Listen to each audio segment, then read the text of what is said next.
So welcome everyone to New York Buddha Dharma, including Ethan, Aura, and Babu, and returning Natalie. So welcome. Right. We've been working through the profound treasury of the ocean of Dharma, which is a 3-volume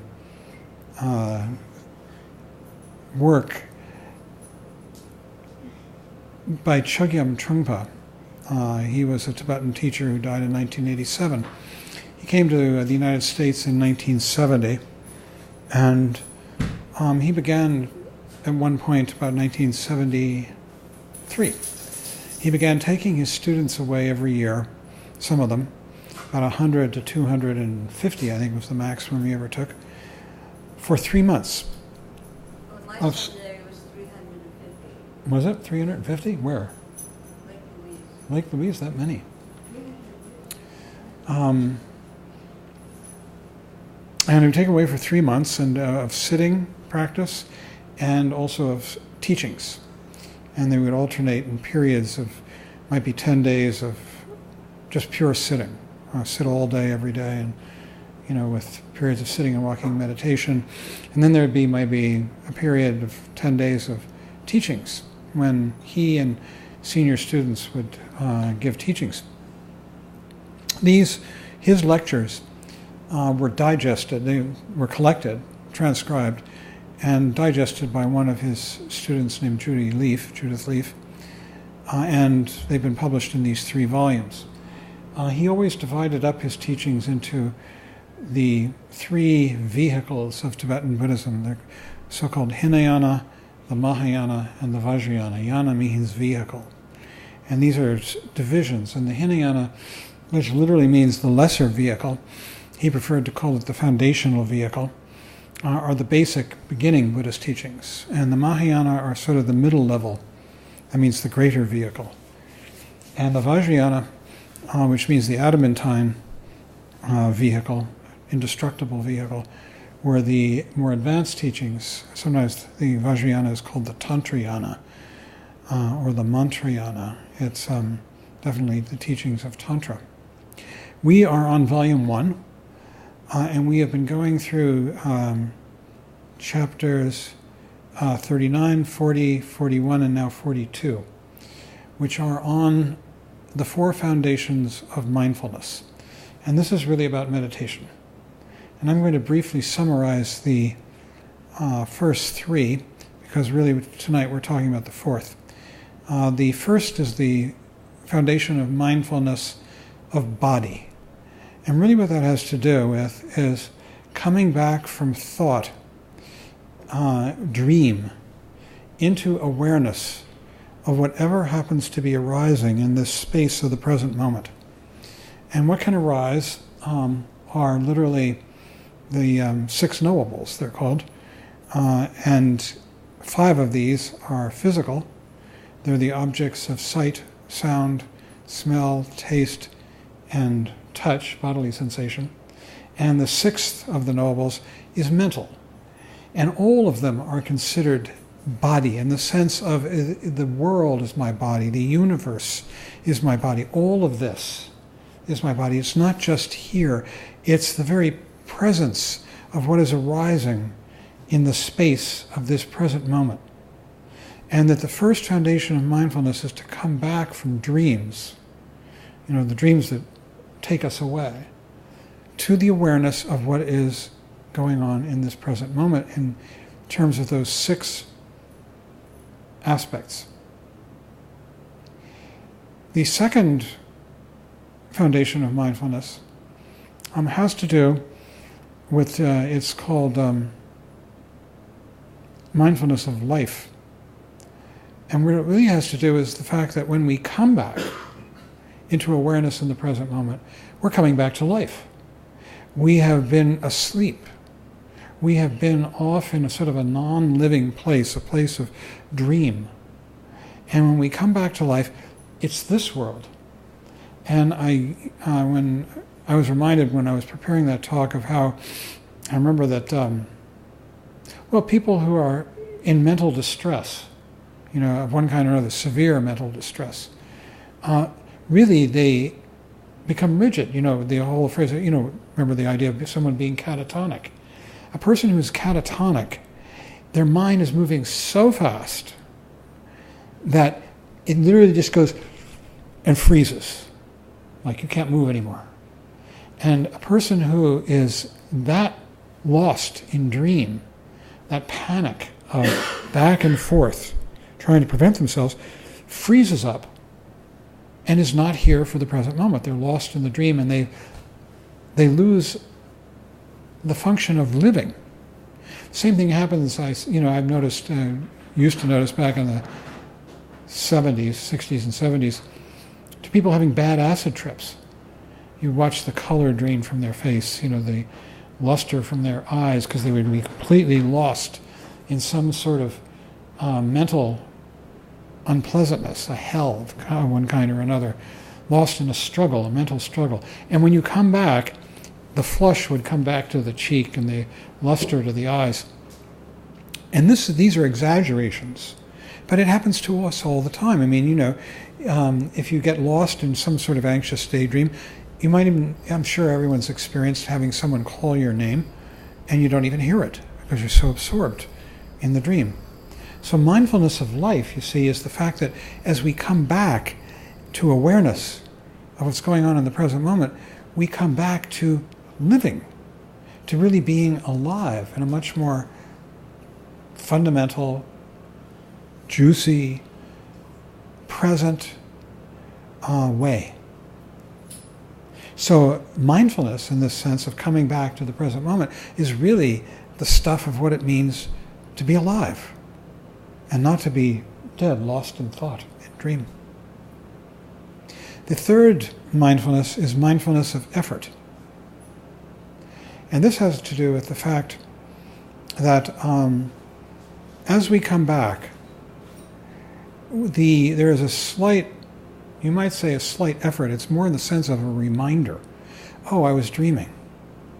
And at the instant that you realize that you're dreaming, you're back. And there is nothing more to do. Trungpa Rinpoche called this touch and go. That you touch the dream and you go, you leave it. But the two happen simultaneously. They aren't a sequence. If they're a sequence, then there's this feeling of effort, of trying to accomplish something.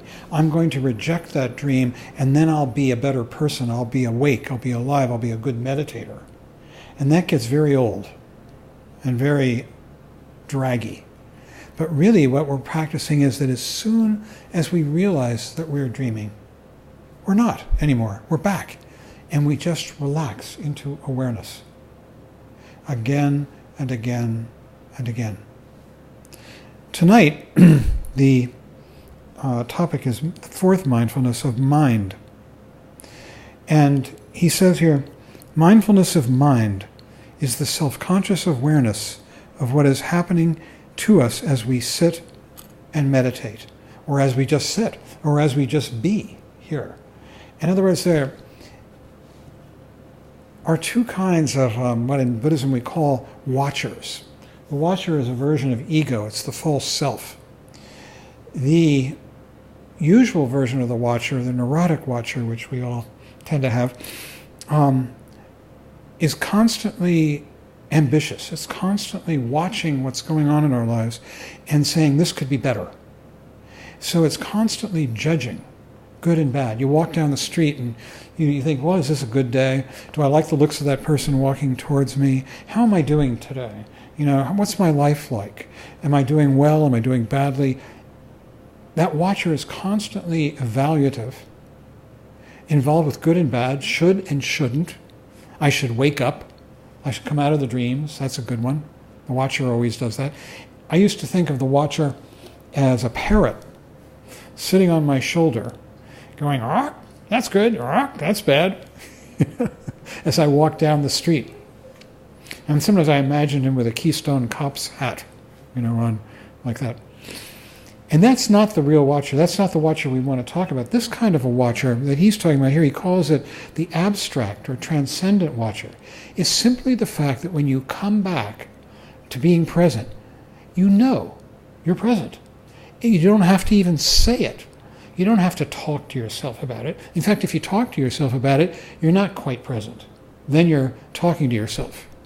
But when we come back and we're really aware, it's completely patently obvious. We're here, right now. It's the easiest thing in the world. It takes zero effort. All it is just acknowledging this. We do it all the time. He says, mindfulness, it has the quality of intelligence without even being smart. It's just as it is. We know this, that we're awake right now, all of us, as we sit here. We can do it. It's no big deal. It's just a matter of being here.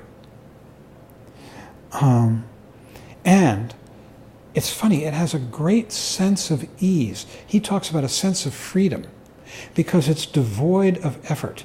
If there is an effort involved in it, then we're not really doing it. And in fact, if you find yourself making an effort to be mindful, then be mindful of that in an effortless way. That's all it takes.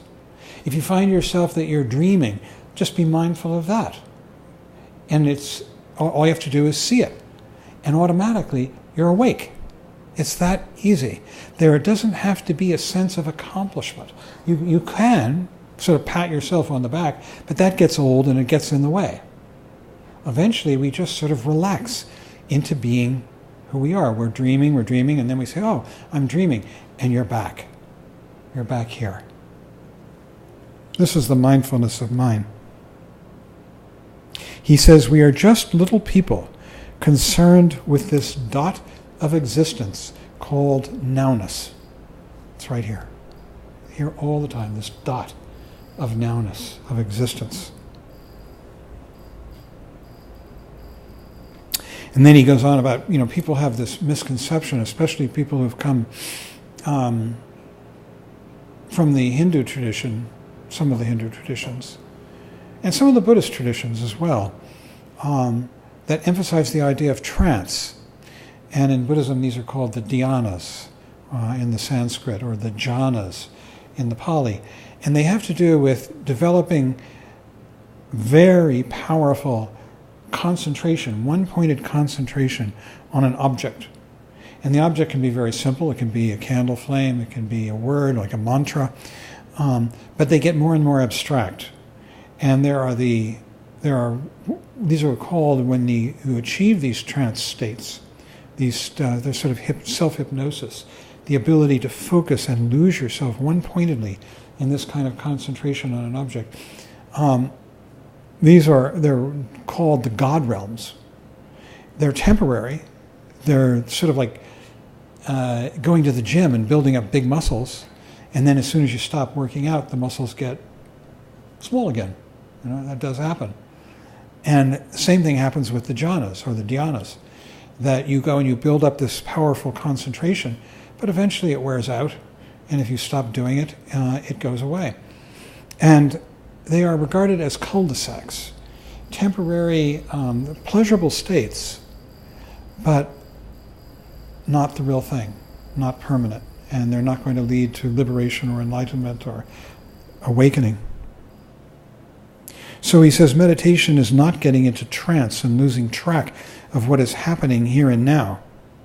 With mindfulness of mind, you keep track that you are sitting on the meditation cushion, working on the breathing, and on the come and go, and on the upheavals of the emotions and energies, that you're aware of all of that. So when you have an emotion that comes up and it takes you away, and that's so-and-so, they shouldn't have said that to me, and blah, blah, blah, I'm going to get even, and then you realize, I'm having this dream. You're back, instantly, as soon as you realize it. He says, all sorts of things happen. These emotions and upheavals come and go. They pass by. They have their own energies evolving. So knowing what is happening is regarded as extremely good and necessary. Knowing what is happening. When you're lost in one of these dreams, we don't even know what's happening. involved in it, worrying, about something, regretting something, feeling sad or depressed about something. We're just lost in it. And then as soon as we realize that we're doing it, we have the opportunity to just see it. And we're back. We're back in this very clear, effortless freedom of being awake. So mindfulness is that which is able to take notice of what is happening. Even if you try to escape the here and now, you could be mindful of your escape. You could be mindful of your sexual fantasy or your aggression fantasy. If you really want to do that, then you could see it. But the problem is that as soon as you see it, it evaporates, at least momentarily. Then you can go back into it if you want.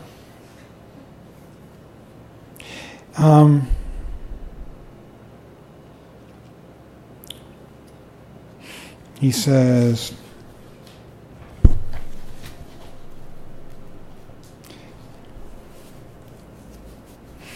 we've already talked about the Transcendental Watcher. Simple self-consciousness. It is not clumsy self-consciousness that feels meanness, big-headedness, and a faint element of embarrassment. It is simply being aware and conscious of what is happening, completely and totally. And it's just the easiest thing in the world. We can do it right now. We're back. And he says, by doing this, we are creating sacred from secular. That is, we're giving up this neurotic, self-aggrandizing idea of becoming some kind of a super person, like a Buddha or, a great meditator. And instead, we're becoming a completely ordinary, present human being. And in fact, we could be much more intelligent because we're present. And so we are much more available and aware for what's going on in the present moment because we're not distracted. And we're not seeing the world through the veil of our judgments and aggressions, but we can see things as they truly are, much more easily. Then he talks about temporary experiences, which I'm not going to go into a lot. They're called nyam. Nyam, like N-Y-A-M.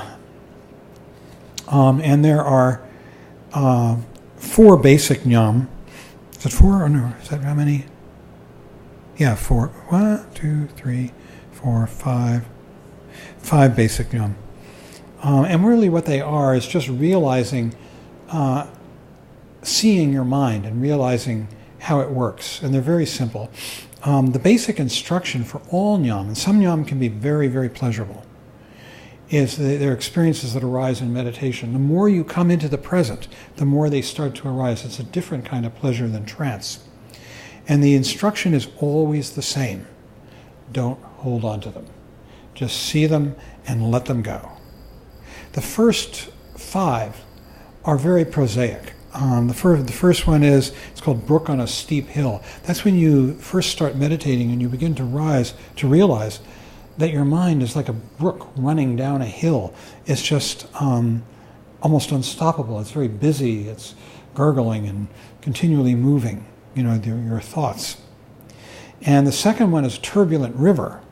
And that's like, a river with rapids in it and big rocks, and then your mind is really taking you away. And the third one is, it begins to slow down. It's called the slowly flowing river. These are all experiences you have as you meditate. You begin to feel like your mind, your thoughts, are just this slowly flowing river. And then finally you get to peace and stillness, and your mind becomes like an ocean without waves. And finally, the fifth one is a candle undisturbed by the wind. You're just sitting here, you're simply awake, aware, present. It's the easiest thing in the world. There's no comment. You don't have to comment on it because it's here. It's what we truly are. It's not something that we have to create.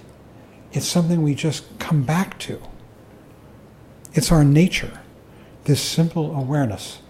We just come back to it, we let go of any thoughts or ambitions. Then there are the 3 more seductive nyam. And the first one is called dewa, in Tibetan sukha, in Sanskrit it means bliss or joy. And it's a feeling of being happy and inspired. It's somewhat romantic. You're sort of joyful at the fact that you can so easily rest in mindfulness. And that arises, it's really a mark of progress on the path. But again, you don't hold on to it. If you hold on to it, it will turn into its reverse or its obverse. It will become something that plagues you. Then you'll go looking for it again. So you just let it go. And the second one is a tremendous amount of energy that begins to arise. The more you sit in meditation, the more you begin to contact the natural energy of your body and of the world.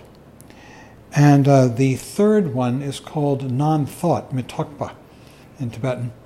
And it's simply that you begin to realize that you can sit very easily in non-thought. And of course, if you start thinking about that, then there it goes. But if you do start thinking about that, you just bring your awareness to that. Once again, you bring your mindfulness to that thought, and it evaporates, and you're just right here. Now, all of these jnams, you see them, you'll experience them to some degree, especially when you begin to do more intensive periods of meditation practice, and especially if you're meditating correctly. Correctly, by that I mean you're beginning to let your ambition go and just come back to this simple awareness. Can't we all do it right now? Just this simple awareness, just here? It's so easy. It's clear. There's no comment.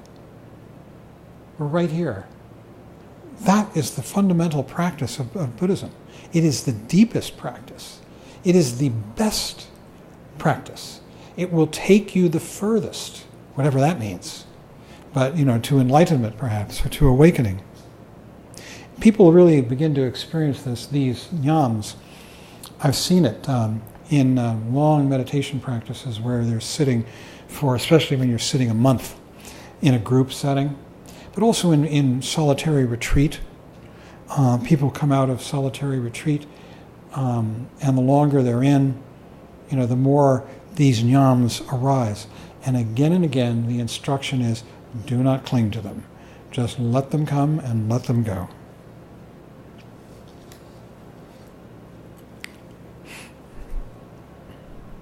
He says, although jnam are somewhat trippy, you are very grounded. They are very grounded. You simply experience things in those ways. They are direct experience. And he says, experiencing the last three, joy, energy, and non-thought, is a mark of some effort on the path. That means you've really begun to work at it.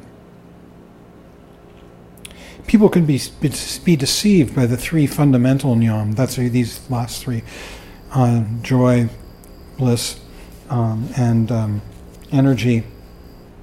The energy can take the form of the vividness of the phenomenal world gets heightened. This is very common for people who've done a lot of meditation, that colors become brighter, sounds become more vivid, everything. People can be deceived by the three fundamental jnam, thinking they have accomplished something permanent, which they haven't.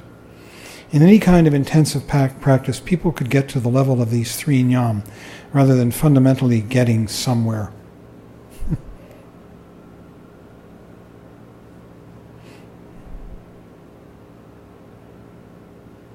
He says all experiences could be regarded as ordinary and workable.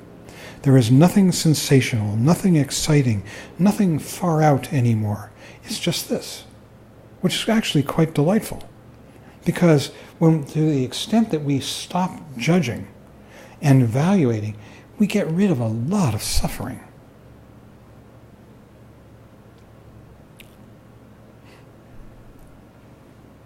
He says the Fourth Foundation purely looks at the present situation. It does not speculate about past and future, but purely looks at what is happening at this moment. So it's so simple. All we do is come back.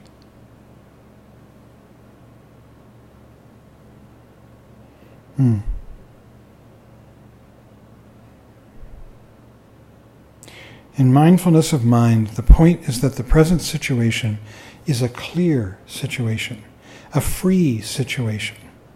The present situation is freedom, as well as the potentiality of freedom. It's right here. So,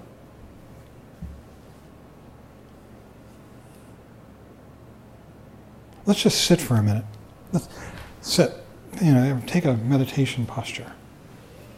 Let me just guide you for a second. That you could just take a good posture. It's good to have a straight back because it's called it's very alert, warrior posture. Your mind tends to follow your body. It's very tricky. If you sit sort of like this, here in New York we call this the oy vey posture. It's sad, it's complainatory. And you sit like this, it's straight back, shoulders back a little bit, head back, it's not like that. I tend to do this, but I've got a deformed spine, so forgive me. And you sit very much like this. It's wonderful to sit this way. And you should I recommend starting your practice by checking your posture and adopting this very alert, erect posture, because your mind will benefit from it. And then you just, like this, rest your mind right here. Come back. There's nothing to it. No movement. It's just open space full of whatever happens to be arising at the moment. Totally effortless. Aware of whatever is presenting itself. Doesn't have to be this or that or anything in particular. My voice, sounds from the street, whatever is showing up. People around you, visual forms. And it's all changing instant by instant.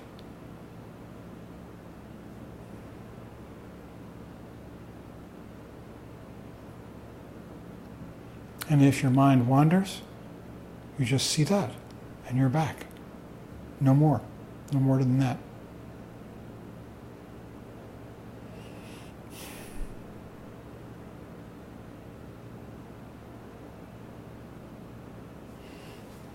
Okay.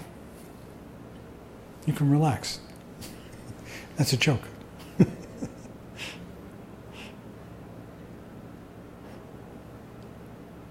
It's really wonderful. The more advanced the teachings get, all the way up to Chögyam, the great perfection, which is the ultimate in Tantra, it's all about relaxing into what we already are. They talk about relaxing into the natural state, they call it.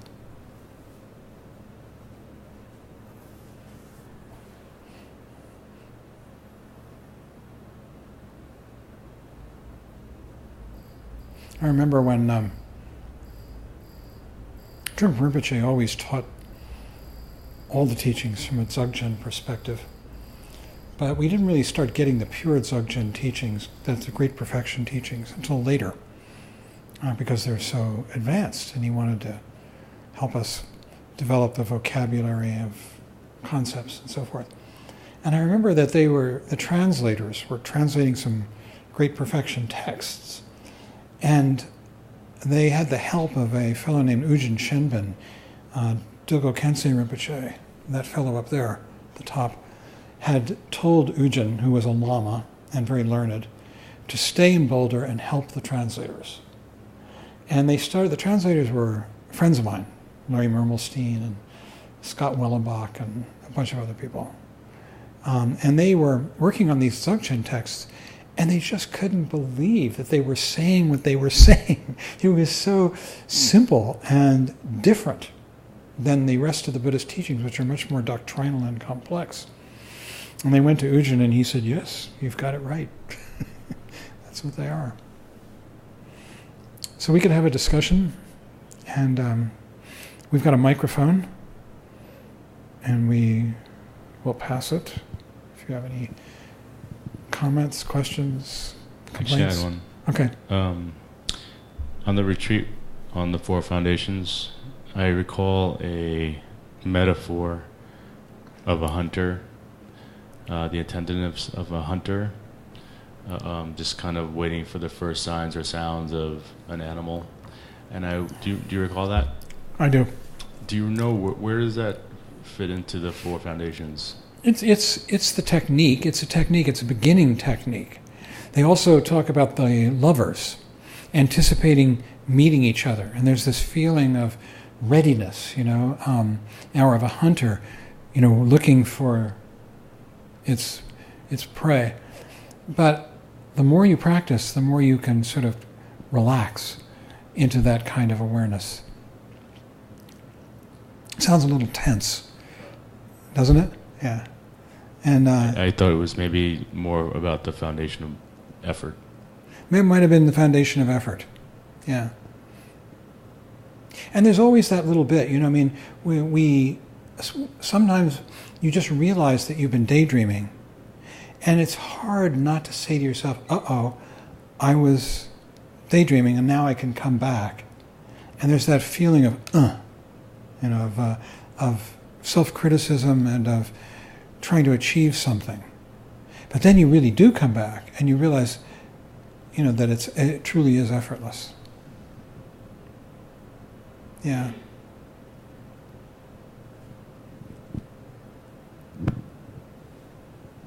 John, sometimes when you were talking about the Fourth Foundation, Mindfulness of Mind, it sounded like you were talking about the first, mindfulness of body, of the sensations we experience. Sometimes it sounded like you were talking about the second, mindfulness of life, of what's in the moment. Sometimes it sounded like you were talking about mindfulness of effort. Sometimes it sounded like you were talking about mindfulness of non-effort. When you were talking about Nyam, it sounded like maybe you were talking about mindfulness of states. I'm still not clear on what is meant by the Fourth Foundation.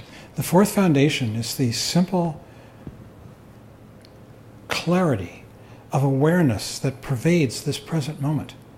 It's here all the time. We don't have to, all we have to do is tune into it, come back to it, realize that we're dreaming. See, there are basically two states. You can be lost in dream or you can be awake. And as soon as you realize that you're lost in dream, well, you're not anymore. You're back. There's nothing more to do. So really, each one of these things is emphasizing a different aspect. The first foundation is emphasizing that it's all about awareness of what is arising in the present moment.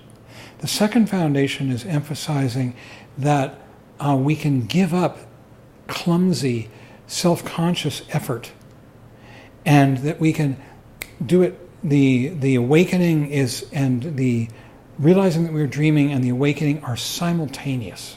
They happen at the same instant. The third foundation is really about realizing that this is life. This is life. We're opting for life over death, for the juice of being a living, person rather than a corpse, a walking corpse. And the fourth foundation is about the fact that it is so immediately present, that it's here all the time, and that mind is the foundation, the mindfulness of mind, that the mind is in complete unity with all of our experience. It's not like you have a mind that sees experience. It is it. It's all of a piece. That chair, that person, this voice, this sound, the sensation of our bottoms on the cushion, all of these things, they are the mindfulness. And that's what the fourth foundation is about, that it just pervades our experience, unless we dream. Those are the two options, dreaming and being mindful. And when you're mindful, it has these four qualities of being about this present world, of being effortless, truly, of being about coming back to life instead of being a walking corpse, and finally, that it's omnipresent. It's who and what we are. And that all we have to do is wake up from the dream and it's done. So as we're walking down the street, you can do it all the time in your life. Every time, as you're walking around your apartment, whatever you're doing, talking to a friend, this, all you have to do is see, oh, I was dreaming. You're back. It's the easiest thing in the world. The ease is what is so key. Could we say that the Fourth Foundation then is mindfulness of mindfulness? That's a good one. I like that. That sounds good. I think that's great. That's a great idea. Mindfulness of mindfulness. Yeah, that's not bad.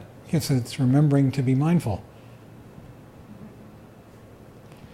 Traditionally, it's mindfulness of phenomena, right? Well, the fourth one. Trungpa Rinpoche's four mindfulnesses are, Yeah, I don't but know it where they makes came sense from. for that one. I feel for that one it makes sense because it includes phenomena, outer and inner phenomena, and the actual mindfulness is also just phenomena in that aspect, right? I think so, yeah. Yeah. What I feel, what I always try to, what helps me in the experiential part is the present moment, right? To really not, to just really work with the present moment, like, and nothing else, because everything else then becomes, for me personally, just a, it feels contrived, so to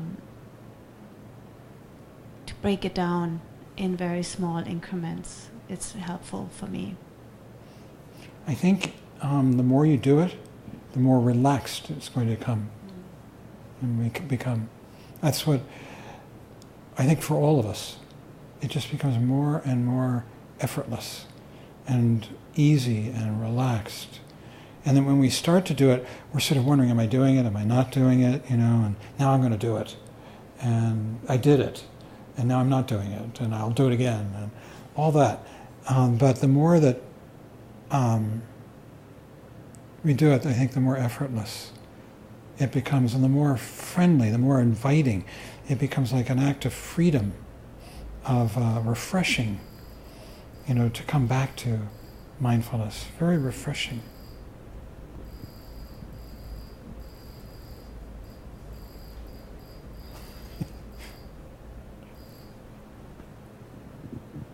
I recall in reading the chapter that there was something about memory, and it was said that, like, you talk about dream, but memory, you're already not in the present when you're experiencing your memory. Your what in the present? Your memory. Yeah, what about it? So they're saying, like, as that experiencing memory, it's like you're already not in the present because it already happened.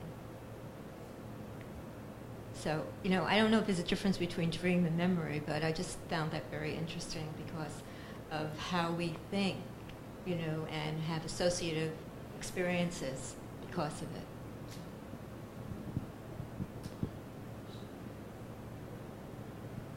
Right. Yeah, Ponla Rinpoche, he always says that, he asks, like, what's the difference between what happened yesterday and a dream? What do you mean? Can you elaborate? So, what happened to me yesterday is, it's like a story, a memory, and then, a dream at night, like there's no difference between it. Between them, no. Yeah. Yeah. And there's the reminders that we sometimes practice, right? The usual ones are... First contemplate. First contemplate the preciousness of being free and well-favored. This is difficult to gain, easy to lose. Now I must do something meaningful. Now I must do something meaningful. Second, the whole world and its inhabitants are impermanent. In particular, the world, the sentient beings, the life of beings is like a bubble. Death comes without warning. This body will be a corpse. At that time, the Dharma will be my only help. I must practice it with exertion. With exertion, yeah. Those are the first two. And there's another version that I've come across of 7. And one of them that I particularly like this is coming from a 14th century Nyingma teacher named Chetsen Senge Wangchuk. And he, one of them says, at the moment of your death, your memories of your life will have no more significance than last night's dream. That's a beauty, isn't it? Oh, that's fierce. Yes, Michelle.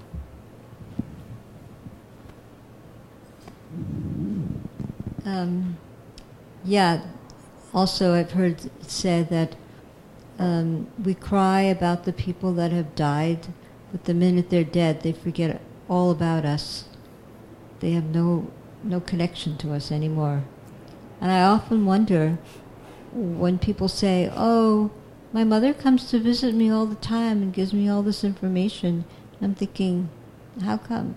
I don't get it. But maybe some sentient beings do that. Well, I mean, Trungpa Rinpoche exorcised ghosts. And he said that ghosts are individuals who have died, and they don't realize that they have died. And they hang around because they can see their loved ones, and they're very frustrated and unhappy because they can't communicate with them, and they don't understand why, because they don't realize that they've died. So he said, well, it's not he says, but one of the key teachings, like in the Book of the Dead, in all the texts, that teach us how to work with death, one of the things that the survivor is enjoined to do is to, during that period, about 3 days when the person's mind tends to stay around the body. You're supposed to not touch the body pretty much for 3 days. And then the person departs and goes on. And during those 3 days, what you're enjoined to do is to tell the person, say to them, you're dead. We love you. Everything's fine. We're okay. You don't have to worry about us. When, you should move on, like that. And he said that what amounted to exorcising ghosts was telling people, you're dead. Move on. People had gotten stuck. Yeah, when I went to seminary in 1981, it was at Chateau Lake Louise in Canada, near Calgary, or near Banff.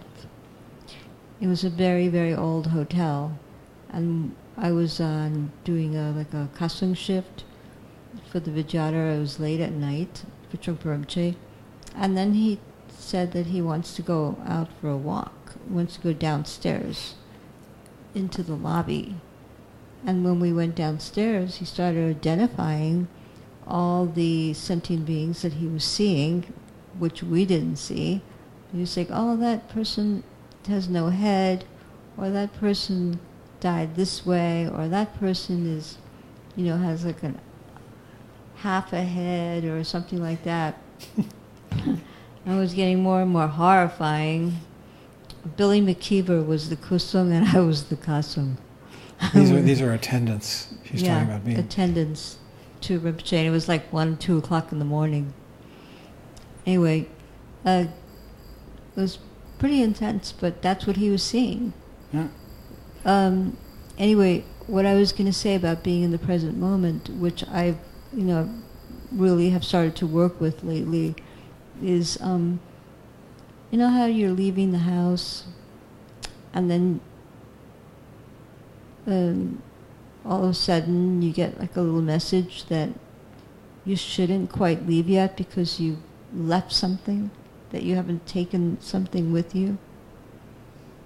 And like the other day, I was leaving the house and I kept getting like a message in my head that said, take your jacket. And I was like, no, I'm not taking my jacket because it's very warm out. So I did not take the jacket. And then when I got to the train station, I realized that my wallet was in the jacket from last night. And I realized that because our minds are so speedy and we're so used to negating or looking away or dismissing messages from the phenomenal world constantly, we can't even listen to anything that's coming to us because of the speed. And I'm not even that speedy because I meditate, you know. But anyway, I'm trying to train myself to really listen to those messages, because those messages come from the phenomenal world, come to us. And it takes a real effort and discipline to really pay attention to what's happening around us in that very moment, because there's so much intelligence there, but we're constantly missing it because of the speed. Indeed. We almost have stories like that. Yeah.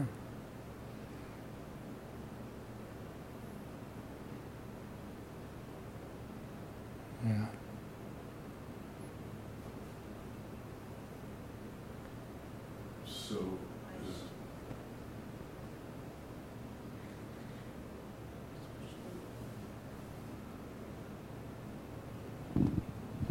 So would not listening to that message be our neurosis?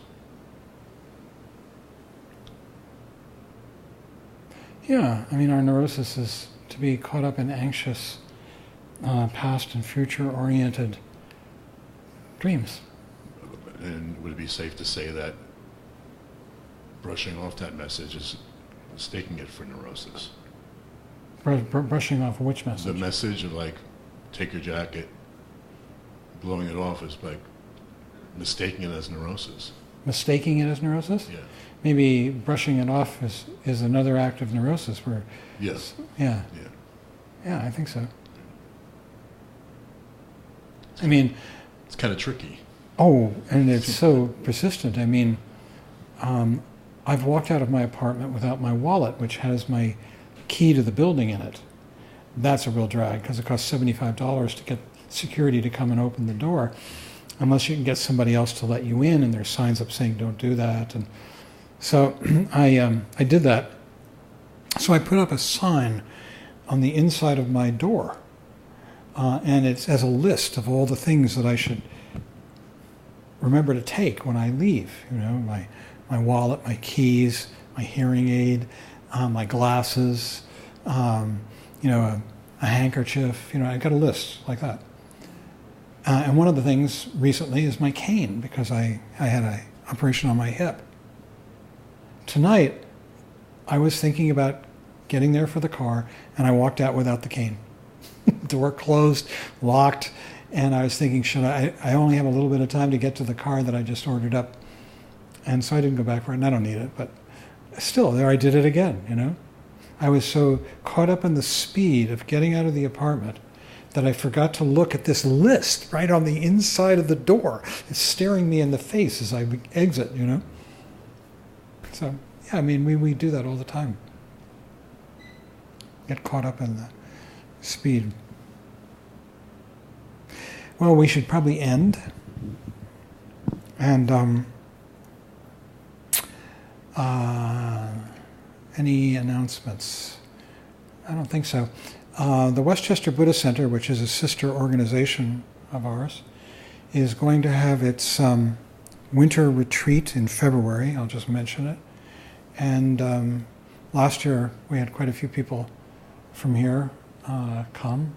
Mike came, and Becca and Marie, and who else? Anybody? Oh, Alan Novik, and he's part of Nalanda Bodhi, but he also came, and you didn't come. No. But so, just something to keep in mind. We're going to do it in February. We do it in Garrison. It's a week-long meditation retreat, and we have alternate periods of sitting and walking meditation, and there are very nice meals, and the accommodations are nice, and there are talks, and there's a period of yoga, and so it goes. And there are scholarships? And there are scholarships. We try and help as many people as we can. Okay, so we'll dedicate the merit. This is a Buddhist thing, and you can just listen along if you don't know the chant. By this merit, may all attain omniscience. May it defeat the enemy wrongdoing. From the stormy waves of birth, old age, sickness, and death. From the ocean of samsara, may I free all beings. By the confidence of the golden sun of the great East, may the lotus garden of the Rigdon's wisdom bloom. May the dark ignorance of sentient beings be dispelled. May all beings enjoy profound, brilliant glory. Okay.